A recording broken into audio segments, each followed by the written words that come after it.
Hello. Welcome, welcome, welcome. Facebook, how are you? I will give a minute for people to join in so they can find us. I am so excited. Yay. Do I say this every time? I do. I get so excited. Just extremely blessed and grateful that you would take your time to be. You could be anywhere in the world, but you chose to be here with me. Oh my goodness. I crack myself up. So, yeah, there you have it. But I am going to give a minute for people to join in. And if you catch me live, I'm so happy if you can catch me live. If you are unable to catch live and you're watching the replay, just please give us a little grace and mercy. This is how the live feed goes. You give everybody a chance to kind of get in and gather a seat. And as you come in, please leave a comment so that I will know that you're here. I again am testing out a new system here. It's called Be Live. It's new to me. I've been paying attention, kind of, watching it for a minute. And I think that this is the platform that's going to work for me, for us, make it a win-win situation so that I can come to you guys live and really just drop some gems and some knowledge and some stuff that's going to help to really shift you, really look at yourself and be able to shift you in a direction that you want to go in your life and in your relationships. So again, I am hoping that I'm watching as people are joining. So again, hoping that if you wouldn't mind typing a comment so that I can see that you are here, that would be lovely. And then I've got some buttons here that don't have names on them. So I don't know if I should click them or not. I don't know. But let me just jump on here real quick because I like to make I am what you are seeing. Welcome everyone. This is what I'm going with for now, right? So give a second for this to load and everyone to get here and to join us. And thank you for those people who are here already. I see you. I see you. Put in my password. Can you do so? I got another topic coming up soon. I'll just kind of give you a little heads up. It's like, can you really do two things at the same time? Not me, not often. Yeah, not all the time. But okay. All right, so we are here. I wanted to make sure that the feed was coming through, and it is. So let's get started.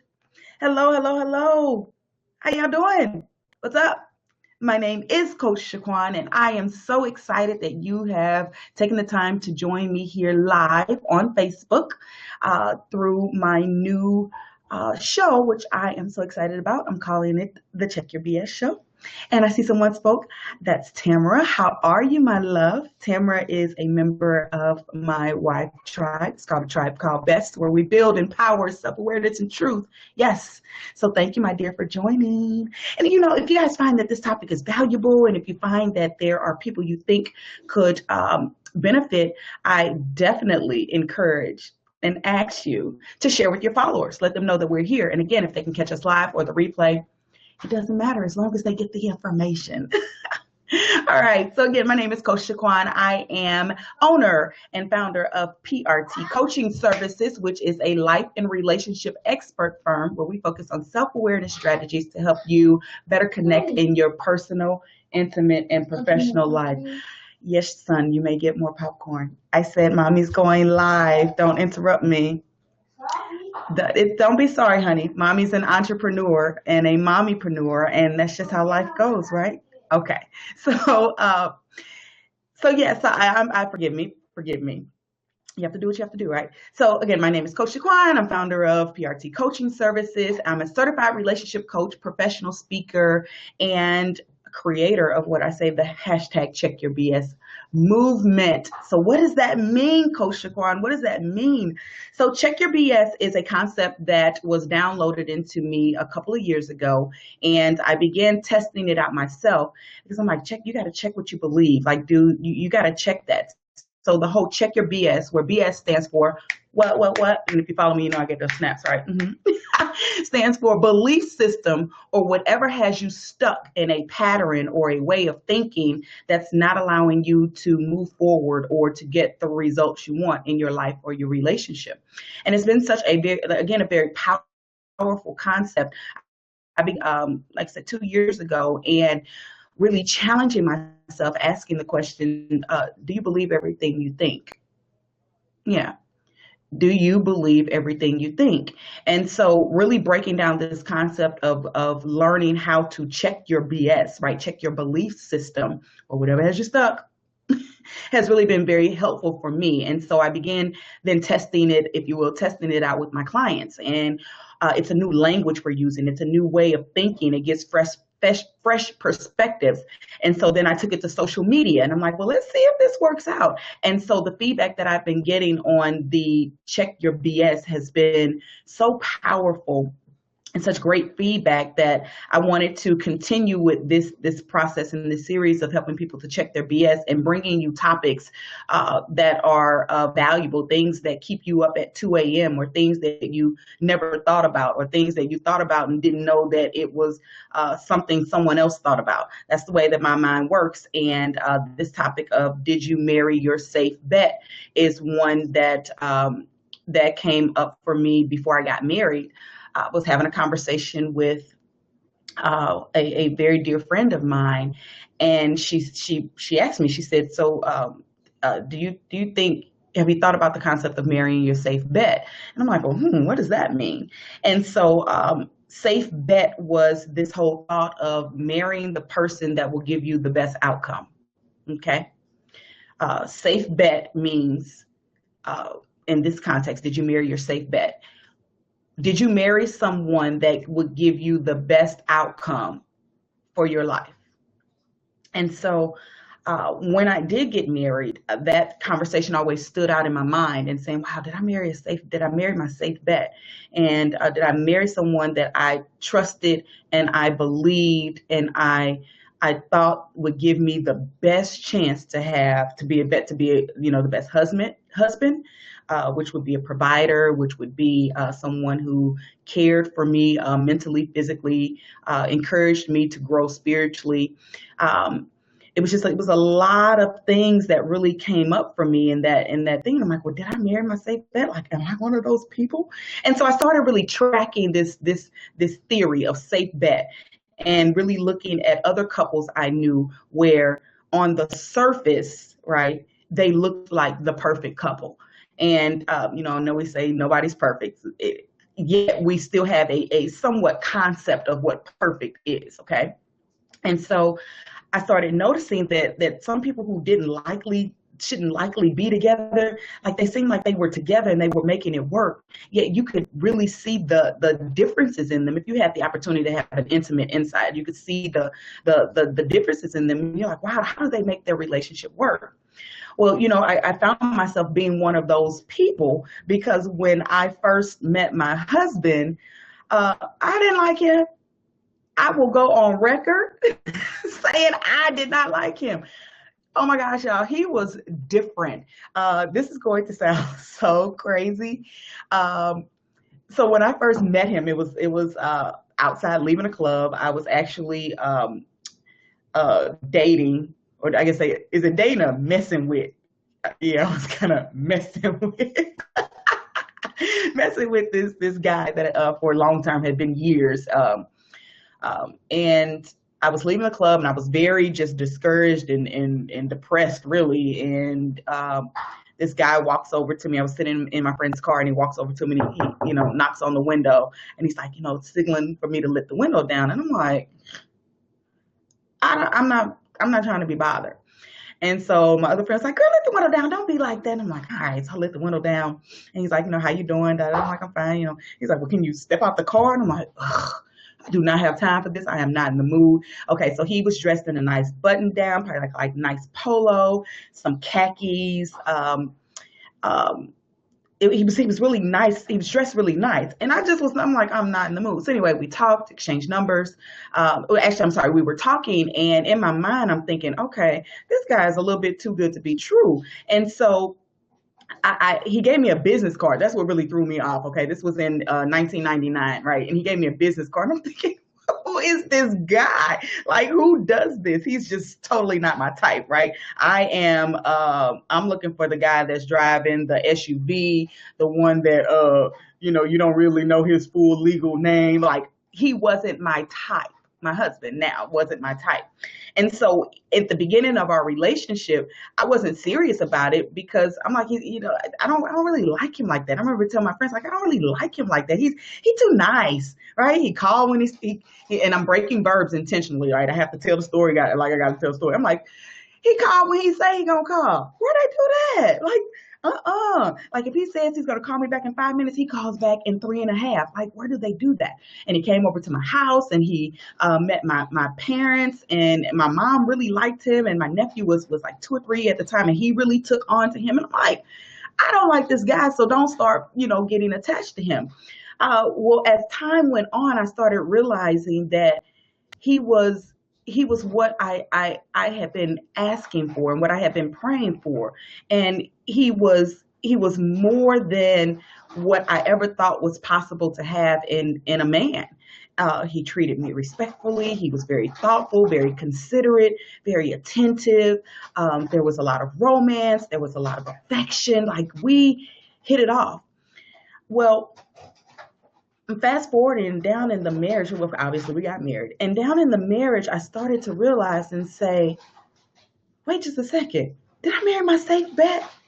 Did I marry the man that gave me the best outcome that I thought would help me get further in life, that I could build a legacy with? Again, that would be a good husband, a good father, somebody that my family likes, somebody that my friends like. Like, he was the safe bet, right?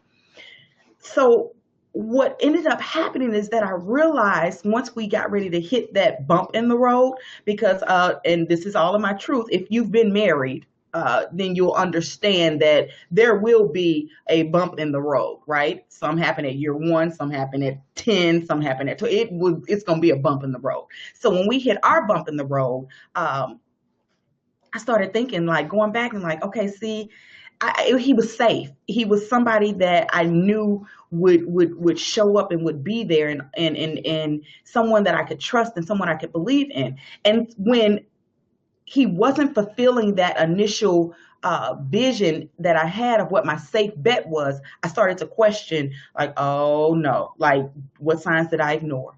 What did I overlook? Was this the right thing to do? Can we sustain this level of our relationship?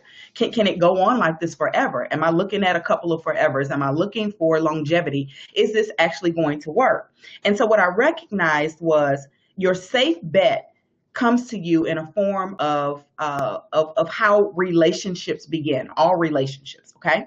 So 3 things happen at the beginning of any relationships. You look for potential, you look for expectations, and you look for physical attraction. Okay. Potential, expectations, and physical attraction.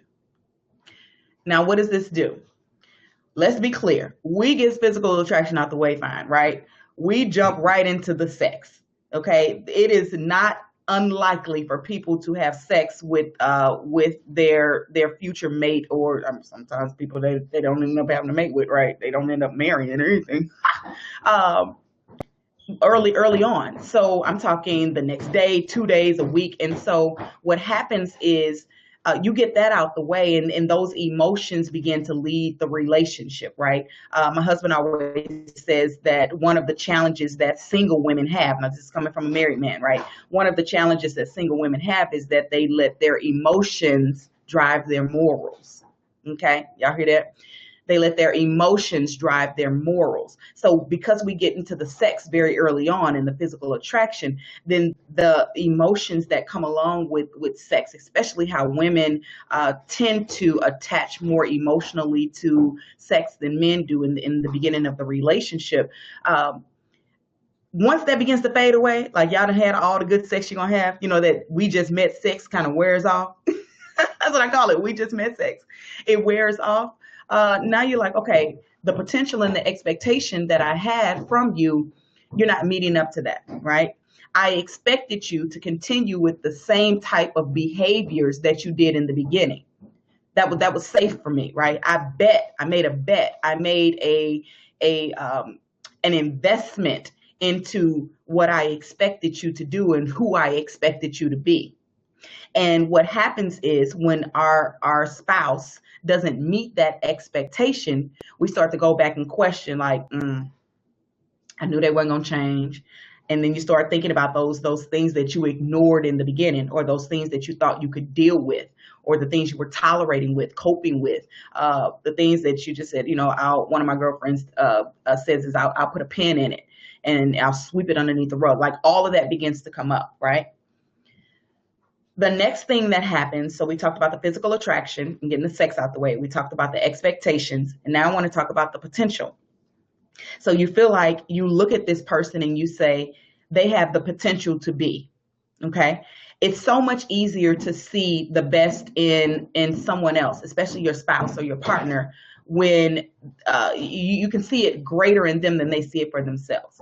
And it's a process that you have to go through, because if they're not living up to their potential, if you know that they are working below their, I call it underemploying, right? They underemploy themselves. They just go to work because that's safe, it's comfortable.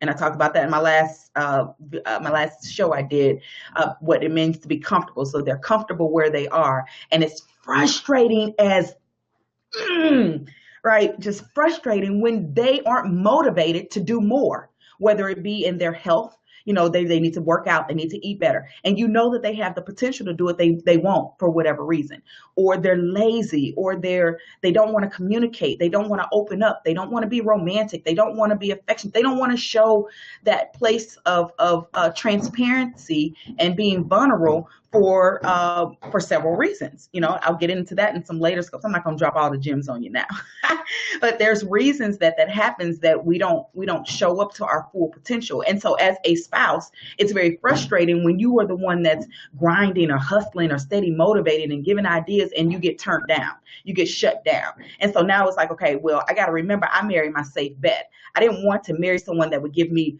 risk up front. Someone that I knew wasn't going to live up to that potential, or someone who I expected to harm and hurt me and break my heart, or not fulfill the promises and the vows. So I went the safe route. I went with the one that looked like they were going to be steady and clear. And now I find myself feeling disappointed and frustrated and discouraged, because they're not who I thought they would be. This no longer feels safe. This no longer feels like a place where I want to be. And then we start getting into that space of feeling what I call emotional detachment, right?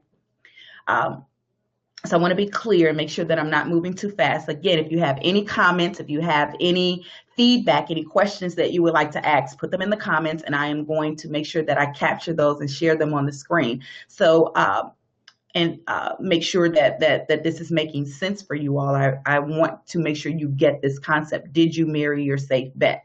Okay.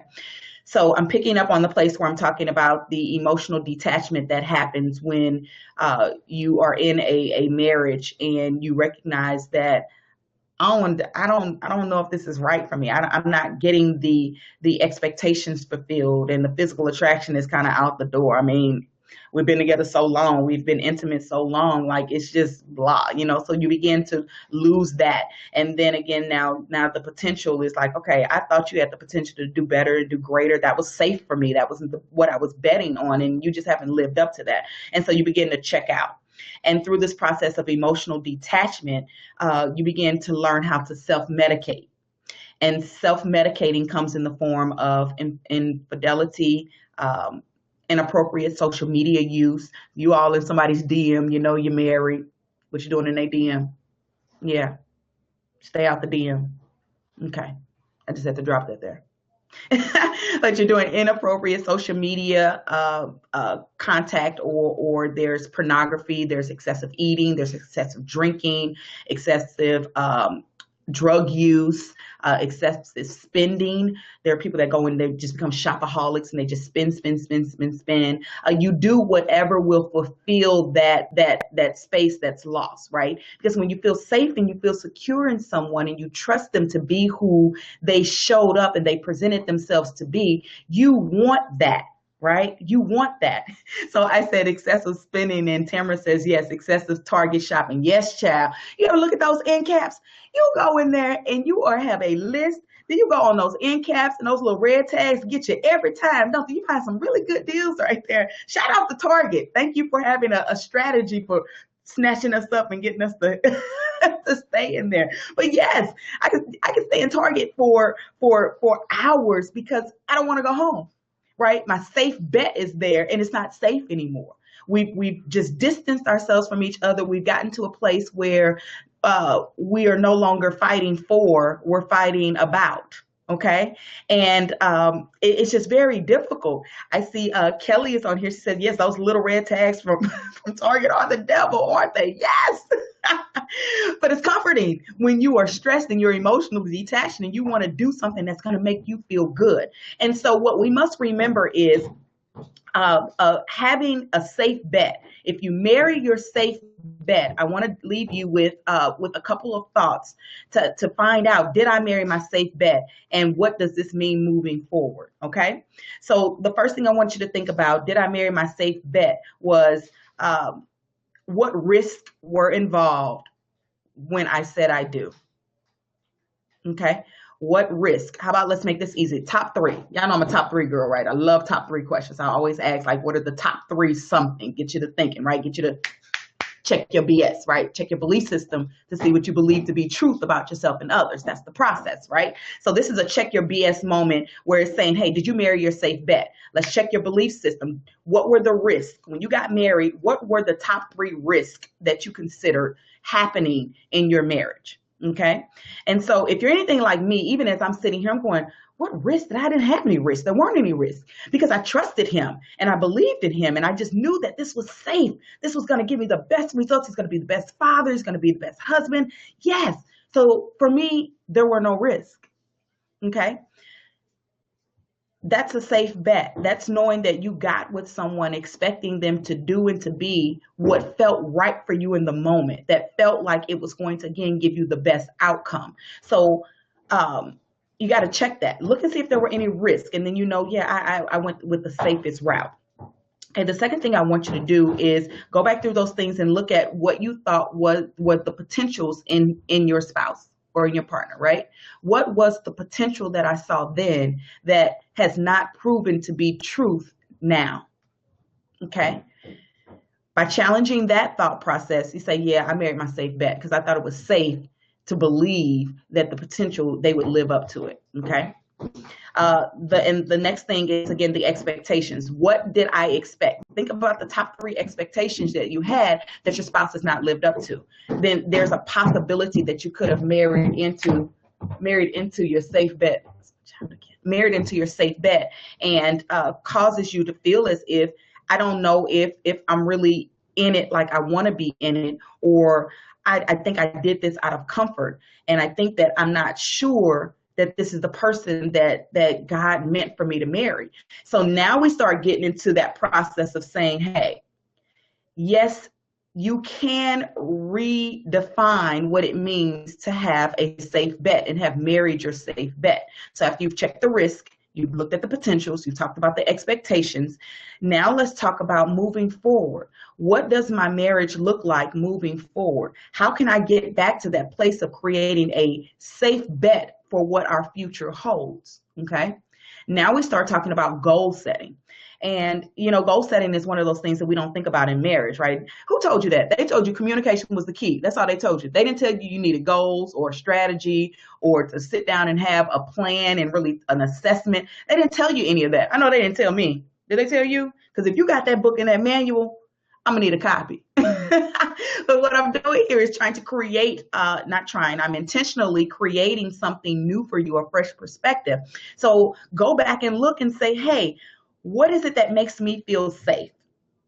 What do I feel safe about with this man or with this woman that I can really begin to build more of a foundation with? Because right now we're broken, we're torn. It's not what I thought. It's not what I wanted it to be. Well, you can create that.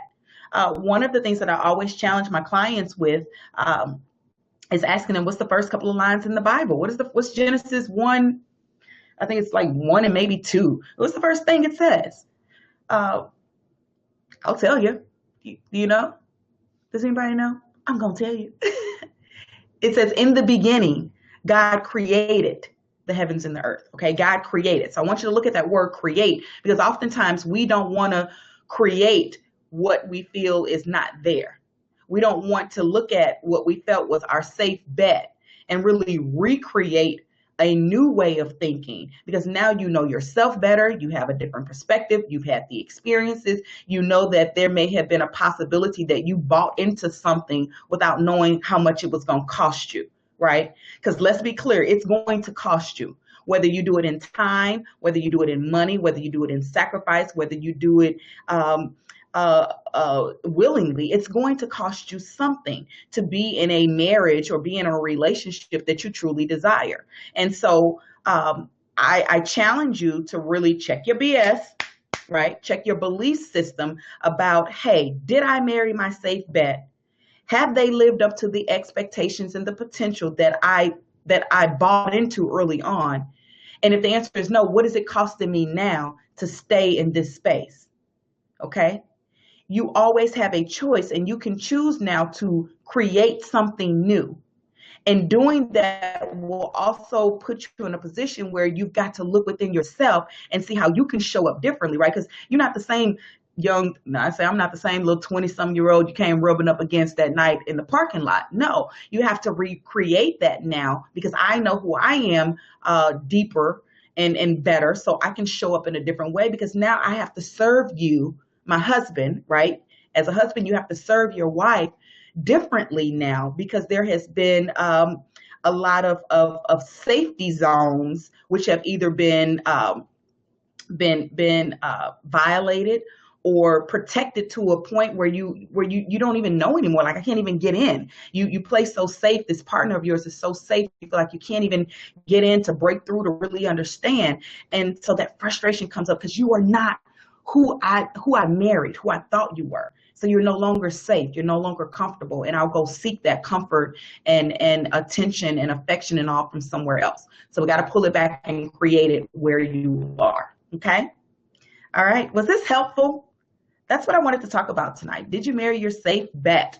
So put in the comments if you're still here with me watching live. And for those of you that are catching the replay, you may also leave comments here. I would love to hear from you to know that this made sense and it was valuable. Again, the one thing that I really, really, really would love for you to do is take what you need and leave the rest, okay? I want you to do that because it's so important that you understand the value that you'll receive by simply sitting back and checking your BS, taking a little bit, letting it download, and seeing how it applies to your life. If you feel like this may be valuable for someone else, please, I'm asking that you share. Help me help you, and help them by spreading the word that we are in a movement called Check Your BS. BS stands for belief system, again, or whatever has you stuck in a pattern of thinking that is not allowing you to, I see Tamara says again, to create, right? I'm using these words. If you're stuck in a pattern that's not allowing you to create the life and the relationship you want, then it's time to check your BS, okay? So I want to leave you with this. I am going to type something right here. I created, uh-oh, did I do this right? Did I do this right? I think I did. You see this? Yay, CoachShaquan.com. Check your BS. I created this for you. Check Your BS is for people who truly want to learn how to see themselves differently. Elevate that thinking, rise above the noise, see yourself differently and how you're showing up. You know, life is all about relationships, and without them, we wouldn't have a mirror to see ourselves. And that mirror actually allows you to see the same thing that others see, okay, when they look at you. So this process of checking your BS, I wanted to create something that would help you learn how to do that. Okay. So go to my website, coachshaquan.com/check your BS. I have created a free, can you say, freebie for you. It's a video about 15, 16 minutes long, and it comes with a worksheet. Can you believe that? Yes. If you've ever done any classes with me, taken any of my workshops, I am big on having you make sure that you're going along with the information and grabbing it. So I'm going to talk to you in a format similar to this. You can watch it on your own time. You can also listen to the audio only version. I want you to go grab this. It is free. It is available to you. Join the movement of checking your BS, checking what you believe to be truth about yourself and others, because we are really going to get to a place of challenging ourselves to think differently. Check the perspectives, okay? I'm going to teach you all about relationships, what it means to be in relationships, what it means to have a belief system, and I'm going to break down some other things for you, including the number one thing that you need to make your relationship work and be successful. I bet you think you know what it is, and I bet you don't. I bet you have a belief system about what it is. I'm going to introduce you to something new, right, to really help you. So go ahead and grab that. Again, coachshaquan.com/check your BS. It's free. It's available to you. Take what you need. Leave the rest. Thank you for joining me tonight. Again, on the Check Your BS show. My name again is Coach Shaquan, certified relationship coach, professional speaker, and creator of the hashtag Check Your BS movement. Looking forward to connecting with you, serving you, and helping you to be the best you want to be in order to better build and connect in your intimate, personal, and professional relationships. All right, y'all. I'm out here. I always want to say that because I think I'm cool, right? I'm 40 and I still think I'm cool. Anyway, have a good evening. Thank you for being here. Catch the replay. Holla back. Peace. Bye-bye.